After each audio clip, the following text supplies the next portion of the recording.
right, folks, this is Rebel Rousing Rich Bergeron.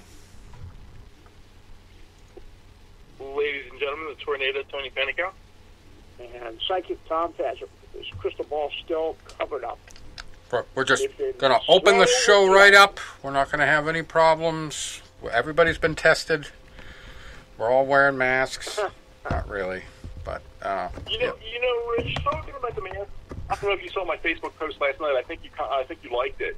But in my infinite wisdom, all these fitness centers, at least where I live, down in Philadelphia area, high altitude thing, yeah. They're opening up my state in gradual phases. So they gave us every county got a color, like like a stoplight. You got red, yellow, and green. And red is nothing. Have to work from home. Businesses are all takeout only. No shopping. No only essential items. And then it's yellow. It's like you can aggressively mitigate whatever that means. And then finally, when you get to green, then it's like okay, now you can start to have functions, and you can start to do so on and so forth. Okay, so my county outside of Philadelphia is still in red, but we are set to move to yellow as of next week. Gyms are still going to be closed, like the LA Fitness and all that. So I'm sitting there thinking, now I got my gym in the basement, so I'm okay. But I was like, I do miss the LA Fitness. I don't have weights at home, so it's like that's where I get my weightlifting in once or twice a week. So I've been using my own body resistance right now with my push-ups every day, my crunches and all that. But I said, wait a minute. In my infinite wisdom, an idea came into my head. How can we open the gyms back up and make it safe? Bingo. Require everybody. You can get them from Ringside or Title, and I'm sure you can get them at other fitness centers as well. Require them to wear elevation masks. So you're wearing a mask, which would cover your nose and your mouth. And then at the same time, it's a win for everybody. The people and ironically, afraid, it could be a preventative for COVID because we hear that the lung symptoms are like elevation sickness. So it's kind of like preparing you for the worst of the lung symptoms if you use one of those. And I was going to get to that. You have the people that are afraid, the people that want everybody to wear a mask. Well, now you're wearing a mask, so it's like there's no chance of me breathing on you or sneezing on you. There's no chance of you breathing on me, sneezing on me. But the people that aren't afraid, the people are like, "Fuck this, it's a hoax.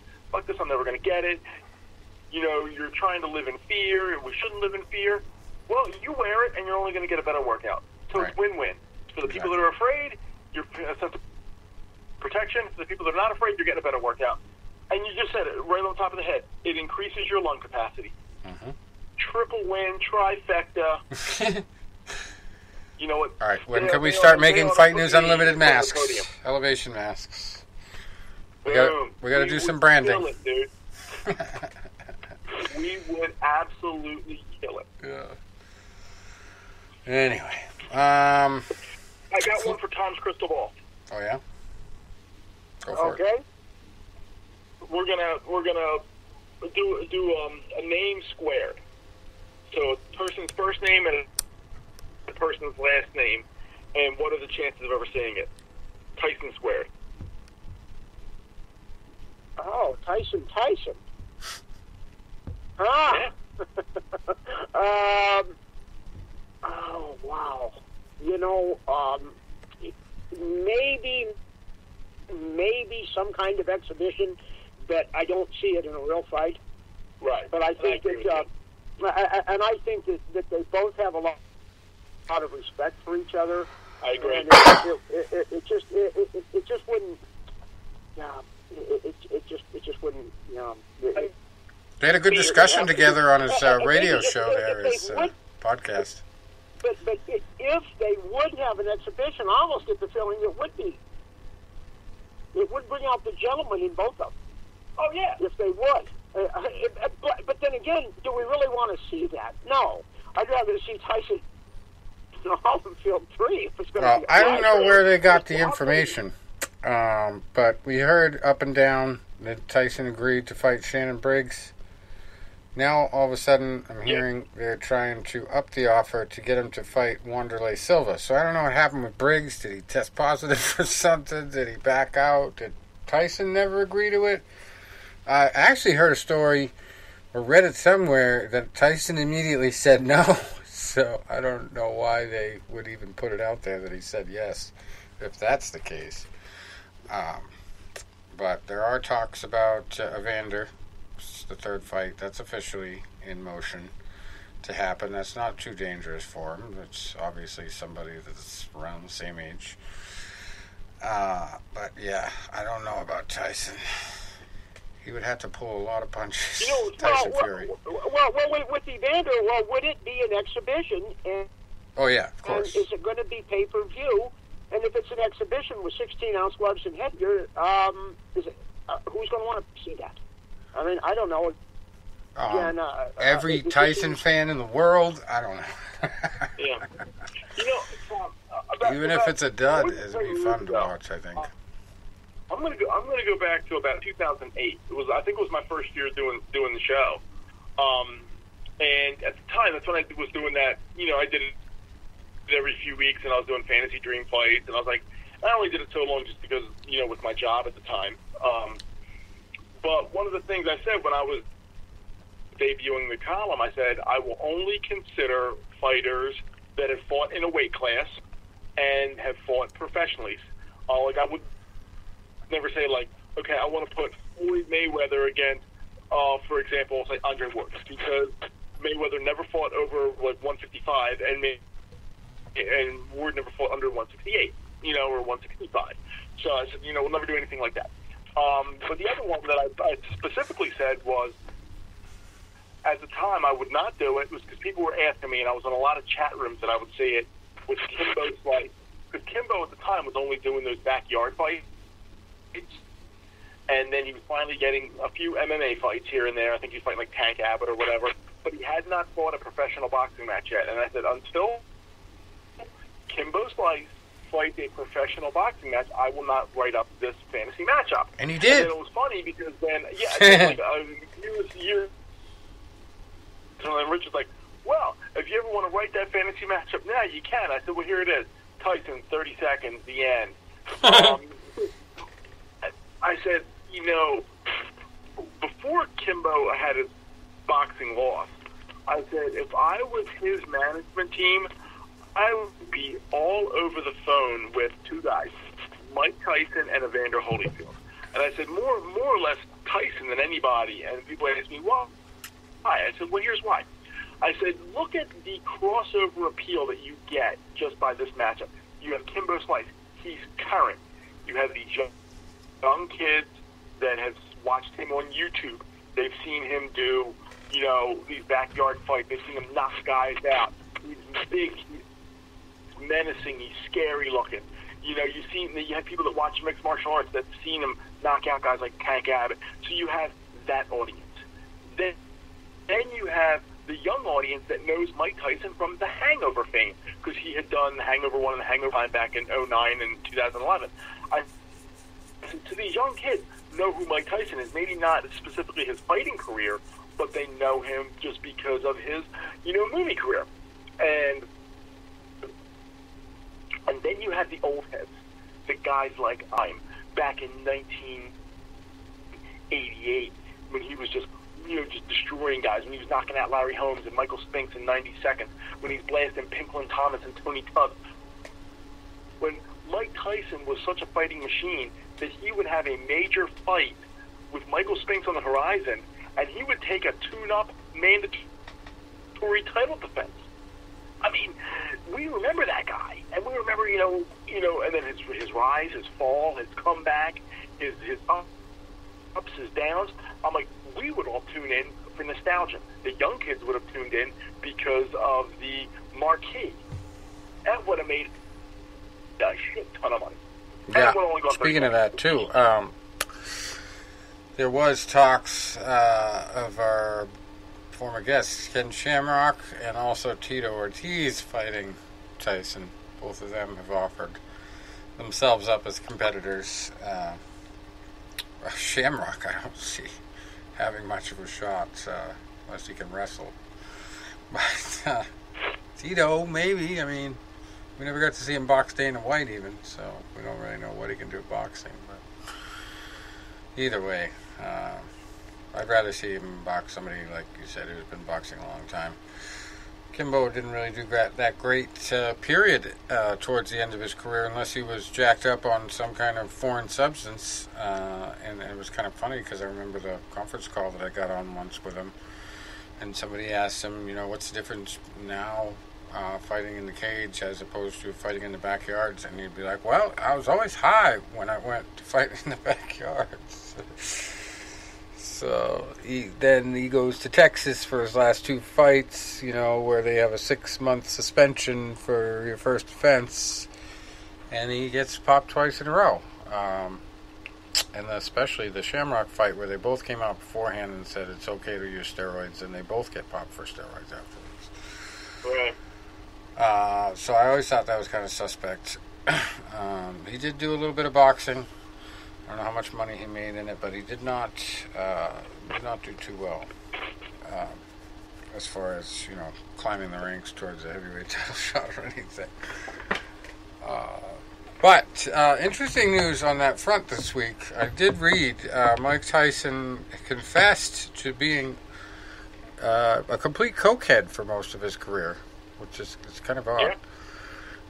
It's very interesting considering a couple things. Number one, the John Jones revelation that came out when he was tested positive for cocaine, and they found out that the press wasn't even supposed to release that, nor was the testing company, because it was out of competition, and out of competition it's absolutely legal, supposedly, to use cocaine. And it has been for a long time. As long as you don't test positive on fight day. So the story's going around that Tyson had a device he called the Whizzer, which was a fake penis that he would bring on fight day to urinate with for the testing. So yeah, he somehow was able to get away with it, and claims that he was high for most of his fights on cocaine. So that's just crazy, considering, the history of boxing. How many other people were able to do that, you wonder, and get away with that? And Pernell Whitaker is one of the other people that comes to mind, only because I had a boxer on my team at Norwich who told me that dressing room, they always had a pile of cocaine in there. He swore up and down. He saw it, I mean, he didn't partake or anything like that, but he said they were all doing it. So maybe Pernell had a Whizzer too. We don't know. But it's just amazing. I mean, maybe cocaine is the performance-enhancing drug nobody's talking about.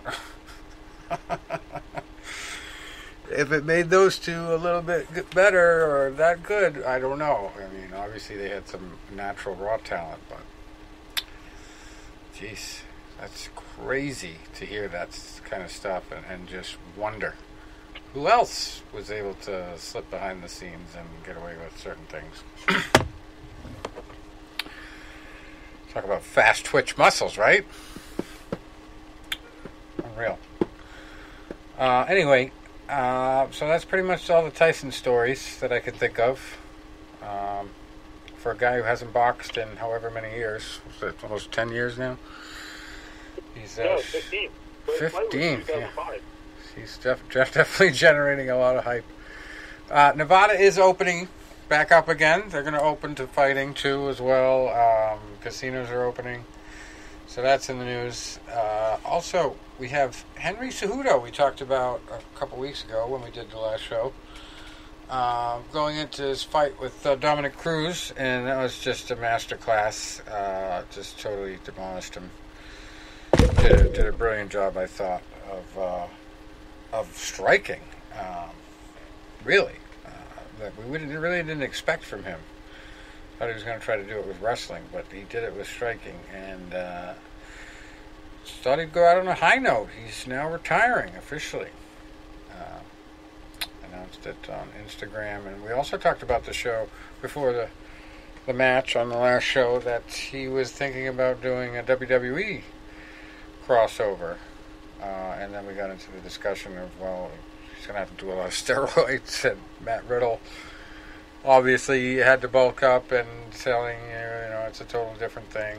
Don't get all excited about it until you actually get in there. And it is like a minor league thing. Like, when Michael Jordan went into the baseball leagues, the major leagues, he had to start in the minor leagues, right? He didn't get to go right up to the frickin' majors. So it's kind of the same with wrestling. You have to kind of start in the grassroots area, even if you're a star elsewhere. You can't just jump right into the WWE main roster. Especially with them cutting people the way they have been. So good luck to Henry, if that's his plan. But I imagine he's got other plans, too, that he could pursue. And it's just an interesting saga to me, because here's a guy going out on top in the UFC, and at a time when the future is uncertain for fans in the seats. Maybe not sports itself, but fans in the seats in sports, we don't know. That's a whole vein of revenue that they can't pay fighters out of. They can't give bonuses out of. They can't change the pay structure because they're doing good in that area. It's a big handicap, so I think it's a smart move on his part if he has Plan B, Plan C lined up, Let's see if he does, but maybe he saved a lot of money, and maybe he's just ready to do it and go to the next stage of his career. But we don't know exactly what that is yet, but it just makes me think about how many other fighters have been sitting around going, if this lasts any longer, I'm going to have to do something else, and they're starting to make that transition. And how hard is it going to be to get them back if they go into better opportunities than fighting? It's going to be a big question we're going to have to answer at some point. Well, we won't have to answer it, but the news will anyway. So. Hey, Rich, I also wanted to, and this might be interesting for you guys as well. I don't know if you've seen this show. They do it, this is season 2 of it. It's on, I think the channel's called Vice, V-I-C-E. Right. And it's called Dark Side of the Ring. And they do these wrestling documentaries on things like behind the scenes things that happened that were I remember negative. I remember seeing promos for it. Professional wrestling. I know what you're talking about. Yeah, so they had the Chris Benoit double murder. They had when Bruiser Brody went down to Puerto Rico and was stabbed and murdered by another wrestler. Dino Bravo murder. A lot of murders. Well, the one that I watched the other night was the Owen Hart fall from the rafters 21 years ago when he got killed trying to do a pre-match stunt, that went bad. But then the other one that I just was able to catch was on a tournament they did called Brawl for All. I don't know if you remember that. It was back in 98 and 99. And they were doing this tournament. It was called Brawl for All, where the guys would wear boxing gloves, but they would be able to land punches or do wrestling style, amateur wrestling style takedown and get points. You can win by knockout, you can win by decision. So they had, 16 of their legitimate badasses. Dan the Beast Severn was one of them, but after the first round, he dropped out because he couldn't grapple with the gloves on, and he was like, fuck this. So they had it, but then they said how much of a disaster it turned out to be. And the guy that won, they didn't want to win. His name was Bart Gunn. They did not want Bart Gunn to win, and when he won, he kind of fucked up their plans. But it was a legitimate fight thing, and they couldn't script it. So he won. You sent me a clip of this, I remember, at some point. The guy was boxing in the wrestling ring? He won. Yeah, well, after he won, back in October, they did nothing with him for 6 months. Then they brought him back for WrestleMania to do a Brawl for All boxing / wrestling against Butterbean. And Vinny Paz was the referee. Oh my God. And they went out there, and Bart got legitimately knocked out bad. So, he was unconscious with his head draped over the ropes.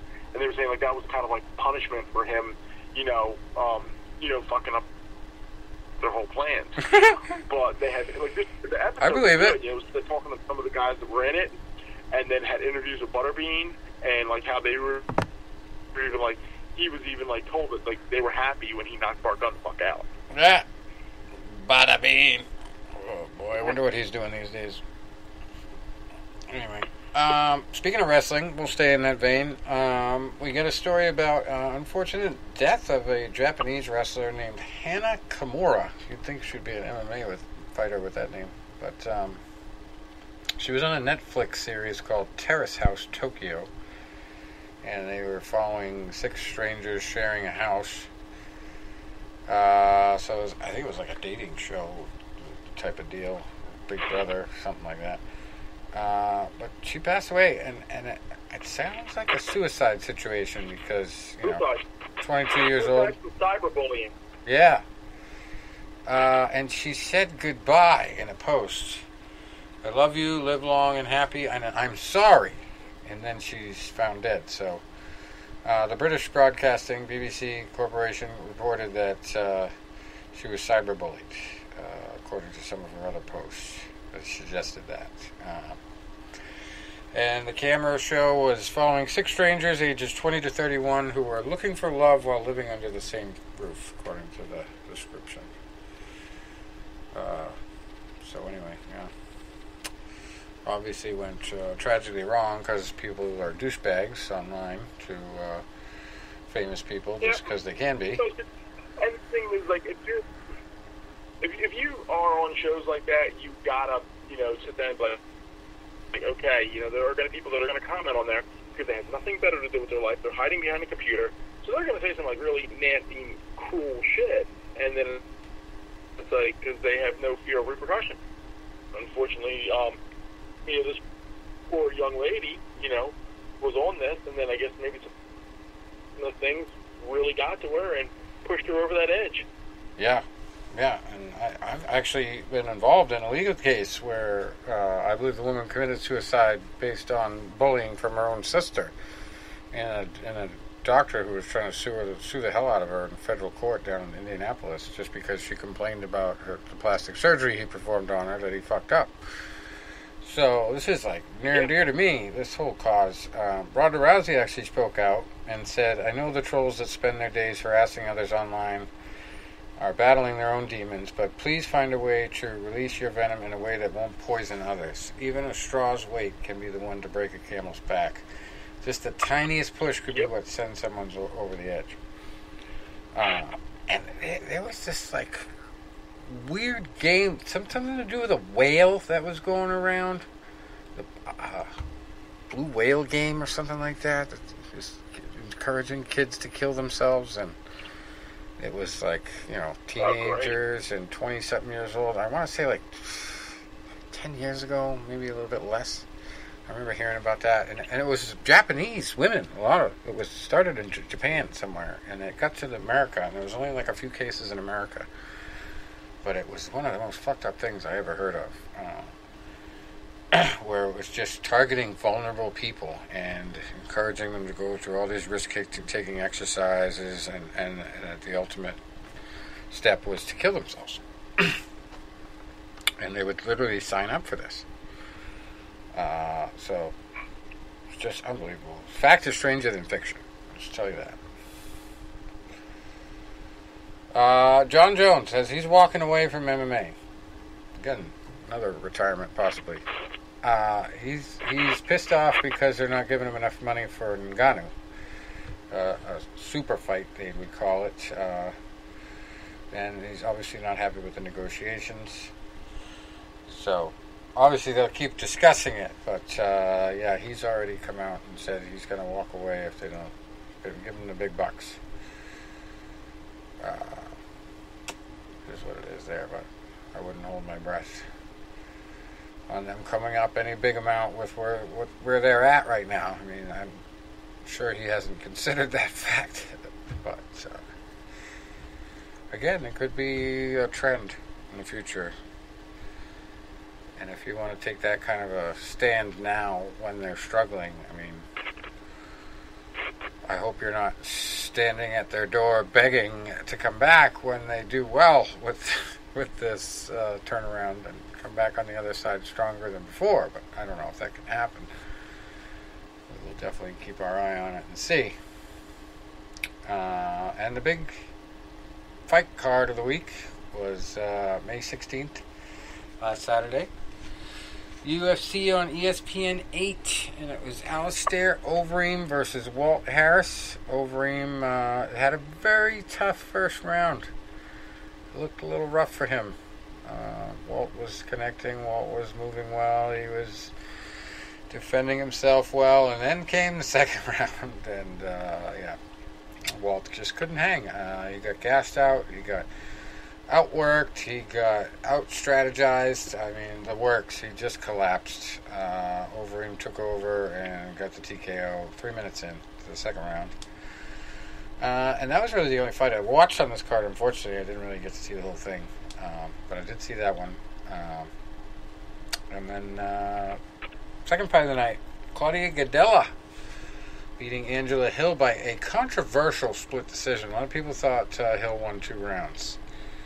And really has turned her career around from being just kind of like an extra hanger-oner from the Ultimate Fighter to having that kind of a scrap with Claudia Gadelha. Quite the improvement on her part, so we're going to keep watching her. So definitely exciting to see that. But yeah, some of the people, I didn't really watch the entire fight. I think I caught like a couple minutes of it at the end, but I didn't see enough of it to really make my judgment. The one I did watch, I actually did see a lot of this one, was Dan Ige over Edson Barboza. And this one I did disagree with on the split decision. Ige... so did I. He landed a lot of vicious shots, but... I mean, he got beat the hell up. They're doing it. And Barboza really was kind of the victim of people who don't really know a lot about the sport, I think, judging it. So that was the second most controversial one. Everything else, I think, turned out unanimous or knockout, from the schedule here.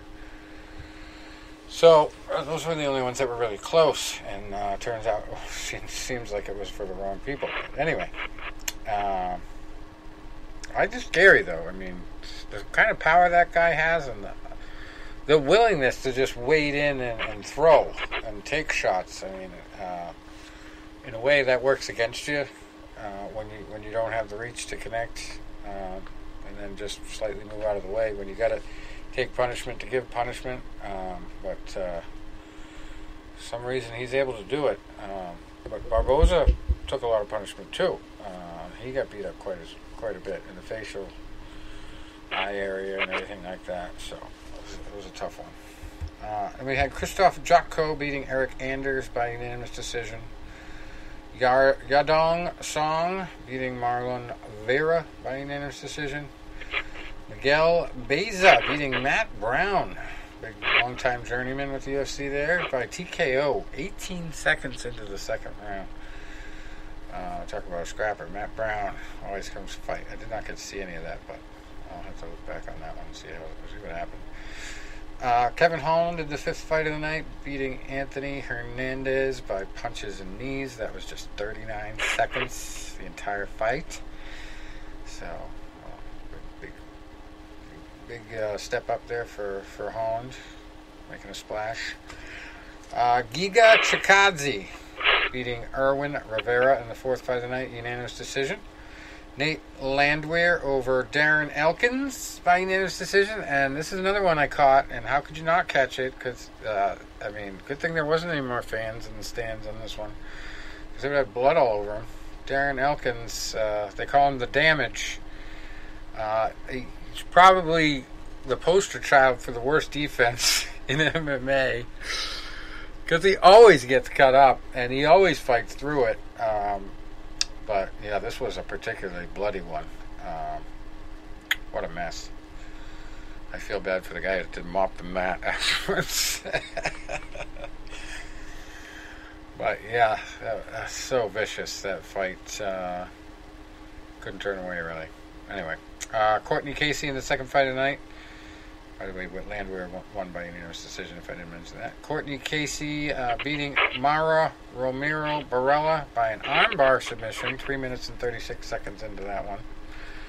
And then the opening bout, Rodrigo Nascimento Ferreira beating Don Tail Meyes by rear naked choke submission, 2 minutes and 5 seconds into the second round. That's pretty much it. NBA and NHL are talking about doing diluted seasons, tournament-style stuff. I guess the NBA is talking about doing it at Disney World, the complex they have there.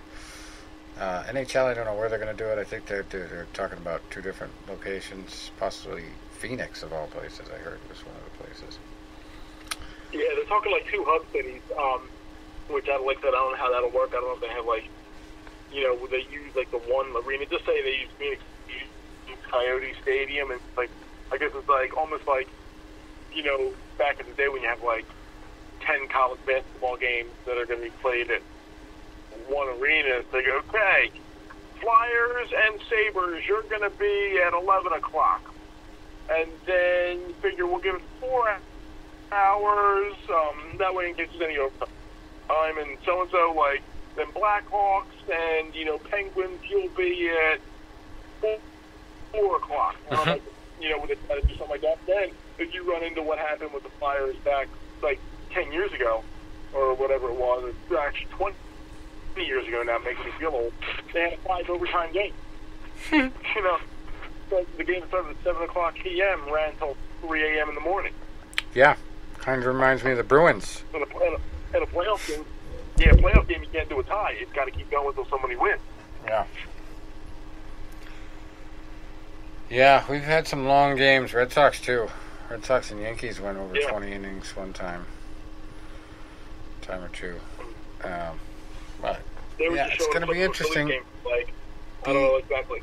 NFL is actually saying that right now, or at least one guy in the NFL, I don't know if it's everybody, but one guy said that he anticipates not only NFL will be back at the regular time, will not be interrupted, but there will be fans in the stands, according to that guy. I forget who it was, but I saw him on TV last night. I've heard that from a couple different sources. One of them being Troy Vincent, who is one of the he played for the Eagles. That's how he was a Philadelphia guy, played for like the Dolphins or somebody. That he signed with the Yeah, it was the Dolphins owner, I think, that said it. Fans in the stands. And Troy Vincent's the guy that's like one of the representatives from like the Players Union. And he also said it. He also said that I think there's going to be full games and full stands and everything. We'll see. Fucking radiation spray down stations.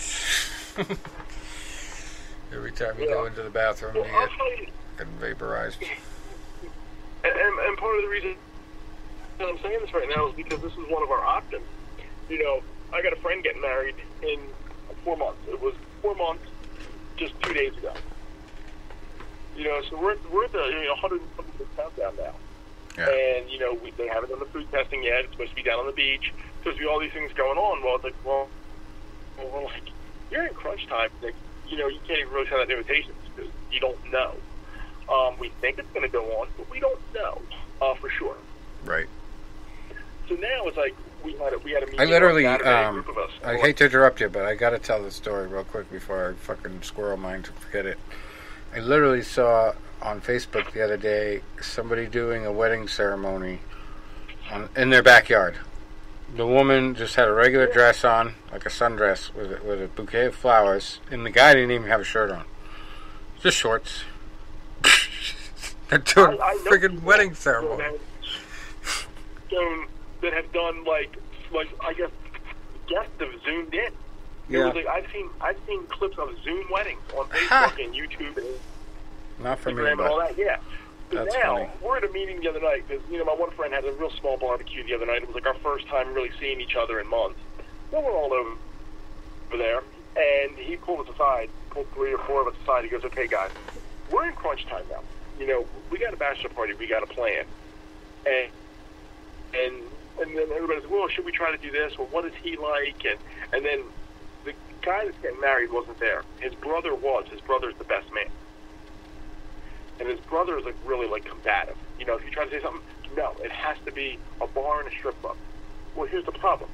First of all, your brother really doesn't drink, and he doesn't really go to strip clubs. I don't care. It's not for him. It's for us.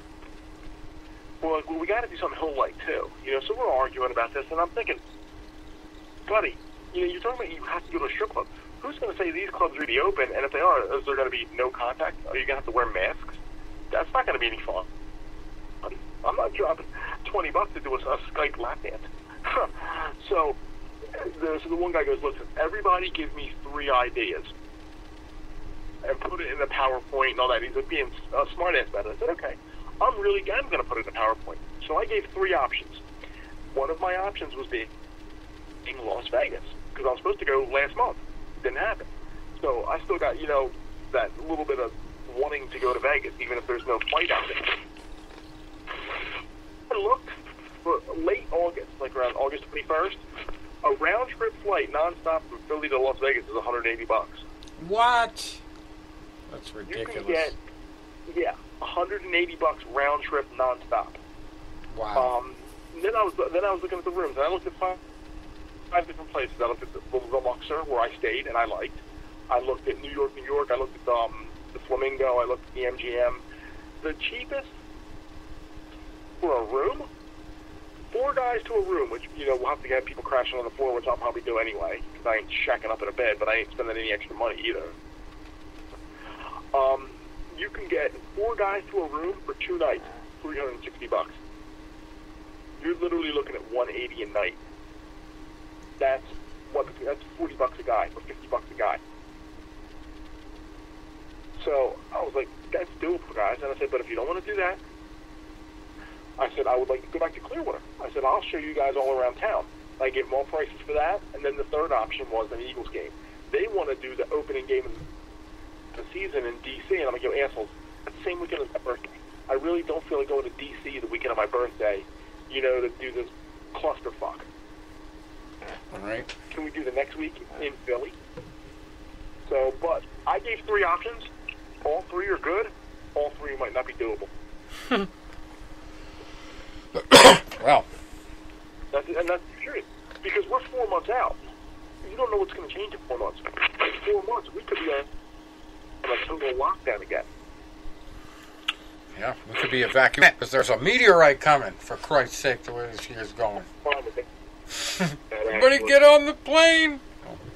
Or actually, they didn't even figure out how to get the 2 damn astronauts up there the other day. They were supposed to send to the space station. I think it was yesterday. Friggin' SpaceX, Elon Musk's company, had to scratch the flight due to weather or whatever. But it's supposed to be the first time that we're bringing American astronauts up in our own vehicle. And the first time it's done by a commercial outfit rather than military or NASA. So, evacuation ships are a long way off, I guess. We're fucked if a fucking meteorite hits us. Here's an interesting little thing that came up in my Google Wrestling Alerts. Randy Orton on his Instagram account. It's the first time I've seen a swear word in the Google Alerts. It says, fucked around and bought a plane. And shows him inside his new corporate plane, I guess. Corporate jet. It's pretty mint. So I guess he's still doing well. Anyway, another one that popped up. We talked about a little while back, the Fight Island deal. UFC is going to do Fight Island somewhere. They haven't revealed the name of the island or where it is. Well, it's not going to be in a lake. I think I can confirm that now. Because they filed for a bunch of other trademarks revolving around the term UFC. UFSEA. As in ocean. Four new trademarks to accompany Fight Island, I guess. And it's labeled as for arranging and conducting mixed martial arts competition and events, and also merchandise such as clothing, towels, posters, and postcards. So there you have it. You didn't hear it here first. You probably read it somewhere else, but hey, I'm bringing it. That's the good word. How about the New York Times article, Rich, about the, did you catch any of that? The New York Times was very critical of the UFC for holding the fight under dangerous conditions. And Dana had a 2-word answer about it. And the second word was you. Yeah. That'll help. I did not get to read that. I know they had criticized them, for the antitrust suit. I still haven't had a chance to read that entire article. But it was a big one. And I'm really, really interested to see how that's going to turn out because, I don't think it's going to go another 2 years. It's going to be resolved here pretty shortly. And it's going to be interesting when they get people on the stand and they actually have to go through a trial. If it comes down to that, which I think it will. I don't see Dana White doing a settlement, but it's just going to be really crazy to see how that affects the bottom line. You got a company that's already struggling. The parent company of the UFC is Endeavor, and they just did a public offering, or they were trying to do a public offering. I don't think they ended up doing it. They pulled it back right before all this stuff. So now, they're really hurting because Hollywood is shut down. There's nothing being filmed. They're representing a lot of people where they get paid for every deal they make, and they're not making deals. So not only were they in a position to need money before, they're in a bit worse position to need money now. And there's probably no chance of doing a public offering anytime soon with this kind of uncertainty. So, long story short, you're probably seeing the first wave of a lot of fighters just disappearing, fading off into the sunset. John Jones might follow Henry Cejudo. It could be a rough time, a really rough time for the UFC, whether they continue at full speed or not. Fighters are just either going to move on or figure out something else. Perhaps, since they're so far ahead of us, maybe in the Middle East, the one championship, maybe they'll figure it out and get it together and start recruiting all these castaways. Who knows? But that's where the whole, the politics of all this matters, because how long are you going to keep things closed down and affect the economy like you do over something that really is about the immune system? Nothing more, nothing less. You've got to have a good immune system to deal with it. And they just need to focus on strengthening people's immune system and we'll really be fine. Obviously you have people that you need to sequester and quarantine, but it shouldn't be everybody. It really shouldn't. It's a backwards approach in my mind. Maybe just the people that are at risk. You quarantine them. And even them, you could probably help their immune system somehow with something more sensible than what they're spitting out. So there's going to be some uncertainty for a while, but I'm really encouraged by Nevada deciding thumbs up to opening up, and it doesn't seem to be an explosion of cases, new deaths, or anything like that with some of these states opening up and allowing certain things to happen, like haircuts. And up here, I had the good fortune of experiencing fine dining in a parking lot. Because they said, we're going to open up the restaurants, but you have to eat outside. Every restaurant had to figure out how to eat outside, and I had a buddy up from New York, and he wanted to go have breakfast somewhere at a diner, and I'm thinking, well, Jesus, the only one I know of is really tight, and it's definitely, I don't think they have outdoor seating. Sure enough, they had a bunch of tables in the parking lot. So that's where we ate. You got to make it work, though. Yeah. Well, It works. I feel bad for some of the restaurants that just don't have that option, but they seem to be figuring it out, most of the places.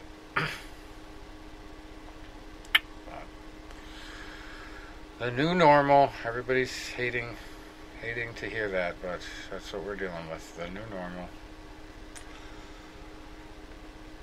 But anyway, we're going to probably have a little bit more to talk about once things really open up.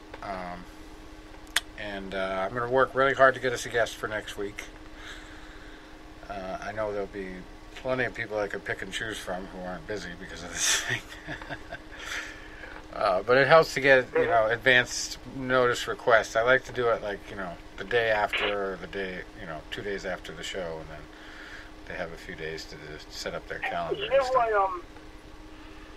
Rich, I had a text the other week from that guy Shamar Adams. Yep. And he was asking, how we've been doing and all that. And then, we were talking a little bit, but then I never got back to him. If you still got his number, I know he'd be, I know he's got some guys lined up for us. Okay. Sure thing. I'll message him tonight with his info, and awesome. Maybe we can get one of his guys again. Yeah. Yeah, and kind of a sad note. I have a connection, an ex-fighter who's a promoter, and he had some connections with George Saballo. And I've been asking him for a few years, please, see if there's any chance. So I got on him again a few weeks ago about that, but then he got back to me with the news that all the punches that George has took, all that George took in his career has caught up to him. I guess he's pretty well gone mentally. So that sucks. Hate to hear it. He was kind of a high school idol of mine, but it's a rough business. Yes. Yeah, it's amazing. I remember we had the guy on Bobby Chiz. He had a nosedive not too long ago. We mentioned on the show, but it was more alcohol related than dementia. But he was like a Mensa guy, just really smart, and one of our best interviews. And it's just something about that tau stuff that builds up in your brain. Some people it makes you homicidal. Some people it makes you, gives you dementia. There's all kinds of bad stuff that it does to your brain. Changes your whole personality in some regards. Well, how kind of shape is he in now? What kind of shape is he in now? Bobby? Yeah. I think he's doing all right. He just got into some trouble. He was for a guy with that intelligence, I was crazy enough that he at the time of the incident, as far as I remember, I think this was 5 years ago, he was working as a bagger at a supermarket. So, wow. That's just what happens when you get basically used up and spit out by the boxing community. In a lot of cases, these guys have to get regular jobs. And I think he just got caught drinking too much and violated his probation or something like that. I remember his part of his story was his options were pro boxing or med school. Yeah, very smart guy. He gave up his med school to become a pro boxer. That was kind of an accident that we got. I think that was a Dennis Maurice special. He ended up getting us that interview. Tony DeMarco, who just got inducted into the Hall of Fame. One of the classics. All right, guys. Well, that's all we have. We'll see you next week. Masks on. Fully open. Good. All right. All right. Thanks for stopping by. Enjoy the repeats, right? Right. Enjoy the repeats. They'll be all over the place. See you guys later. Good night, folks.